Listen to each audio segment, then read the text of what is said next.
Good morning students. Hindi तासिका में आपका सहर्ष स्वागत है। बच्चों, सैर पर जाना सभी को अच्छा लगता है। सैर का मतलब है यात्रा। हम कभी अपने मित्रों के साथ, कभी घर के सदस्यों के साथ, तो कभी पाठशाला में से सैर पर जाते हैं। सैर का आनंद बहुत सुखद होता है। सैर पर हम थल मार्ग, जल मार्ग या वायु मार्ग से जा सकते हैं। हर मार्ग से यात्रा करने का अनुभव अलग अलग होता है। थल मार्ग यानी जमीन पर बनाए गए मार्ग। जल मार्ग का मतलब है जल पर बनाए गए मार्ग। और वायु मार्ग मतलब हवाई जहाजों के आने जाने का मार्ग, हवाई मार्ग। इन सभी मार्गों पर भिन्न भिन्न प्रकार के यातायात के साधनों का प्रयोग होता है। जैसे कि थल मार्ग पर यातायात के लिए बसें, रेल और अन्य गाड़ियों का उपयोग किया जाता है। जल मार्ग पर बोट और जहाजों का और हवाई मार्ग पर हवाई जहाजों को यातायात के लिए इस्तेमाल किया जाता है। यह यातायात के साधन जिन स्थानों पर ठहरते हैं उन सार्वजनिक स्थानों के बारे में आज हम जानेंगे। तो बच्चों, अब हम पहले इकाई का पाठ क्रमांक 1 सैर देखेंगे। इस पाठ में हम बस स्थानक, बंदरगाह, हवाई अड्डा और रेल स्थानक इन सार्वजनिक स्थलों पर चर्चा करेंगे। पहले हम बस स्थानक पर चर्चा करेंगे। यह एक बस स्थानक का दृश्य है। यह बस स्थानक काफी बड़े और खुले मैदान में बना है।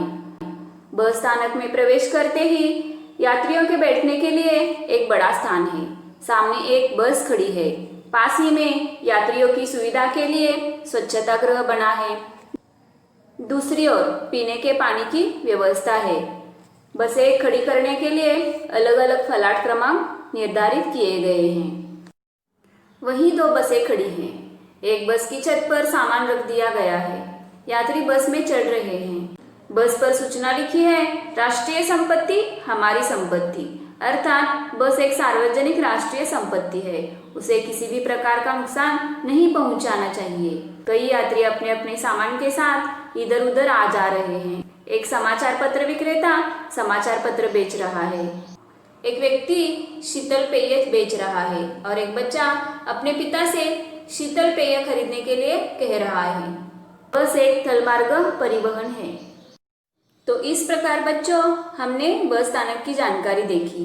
अब हम बंदरगाह के बारे में चर्चा करेंगे। यह एक बंदरगाह का दृश्य है। समुद्र के तट पर बंदरगाह बनाया जाता है। बंदरगाह पर छोटे बड़े जहाज आते जाते रहते हैं। रात के समय दूर से आने वाले जहाजों को राह दिखाने के लिए प्रकाश स्तंभ हैं। समुद्र में तरह तरह की नावें हैं। यात्री नावें, मालवाहक नावें। इन नावों में यात्री और माल एक जगह से दूसरी जगह पहुंचते हैं। पाल वाली एक नाव भी है। पैर और पतवार से चलाई जाने वाली नावें भी हैं। नाव तक पहुंचने के लिए अलग से पानी में पथ बने हैं। इन पर से होकर लोग नाव तक पहुंचते हैं। कुछ लोग नौका विहार का आनंद ले रहे हैं। एक लड़का पतवार से नाव चला रहा है। कुछ दूरी पर एक अन्य लड़का अपने पैरों से नाव चला रहा है। एक बड़ा जहाज अभी बंदरगाह पर पहुंचा है। यात्री उसमें से उतरकर बाहर आ रहे हैं। सफेद रंग के जल पक्षी जल जीवों की ताक में नीचे तक उड़ान भर रहे हैं। पथ पर स्वच्छता के लिए सूचनाएं लिखी हुई हैं। पानी में कचरा न डालें, स्वच्छ भारत स्वस्थ भारत। तो बच्चों, इस सेशन में हमने बस स्थानक और बंदरगाह इन 2 सार्वजनिक स्थानों के बारे में चर्चा की। हमने देखा कि बस स्थानक पर बसें ठहरती हैं और बंदरगाह पर जल मार्ग से यातायात करने वाले सभी साधन जैसे कि नावें, जहाज आदि ठहरते हैं। उम्मीद है आपको यह जानकारी समझ में आई होगी। धन्यवाद।